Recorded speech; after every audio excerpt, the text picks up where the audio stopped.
Leaders on Capitol Hill after the long weekend, so that'll happen next week, and they have a lot to talk about, of course, all of the year-end issues that cover both sides of the aisle, and one of the biggest, if not the biggest on the table, should be tax reform. They want to get this passed before the end of the year. That's what they are still saying. How will the proposed plan, if it were to go through, affect you? That's something we really should start talking about more, which we will this morning with Daniel Geltrude, who joins us, CPA accounting professor. Daniel, thank you very much for coming on here, morning after Thanksgiving. And, you know, I think this is something that now people will have on their minds once they get past the political debate, which we've been having. Is this a good idea?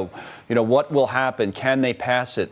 Now it's, well, are my taxes going to go up? And if so, how can I avoid it? What have you been telling your clients? I'm sure the phone's been ringing off the hook.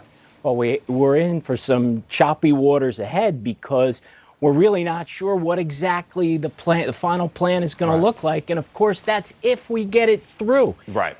But look, there are certain things that you could always do. And the first thing that I would tell people to do right now, maximize the amount of money that you put into your retirement plan. Whether it's a 401k, IRA, do the most that you can there. That's always tried and true.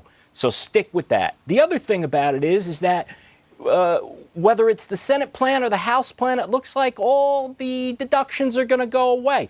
So if you're planning a medical procedure, best to have that done before the end of the year. Okay. And how about this one? If you're planning on getting divorced, keep in mind, alimony payments are not going to be deductible in the new plan if it goes through. So you may want to consider that as well. Yeah, thank you for that this morning. I'll speak. Neither Lauren or I, neither one of us have those plans, by the way. But both of us are worried. I think I can speak for Lauren and many of us who live in this area about these deductions. I mean, that's got to be a big thing for people, right? Working around that. I mean, if they go away, then forget about the politics of it, just the reality of it. That's a big deal for a lot of people. I know it depends on which state you live in, though, right?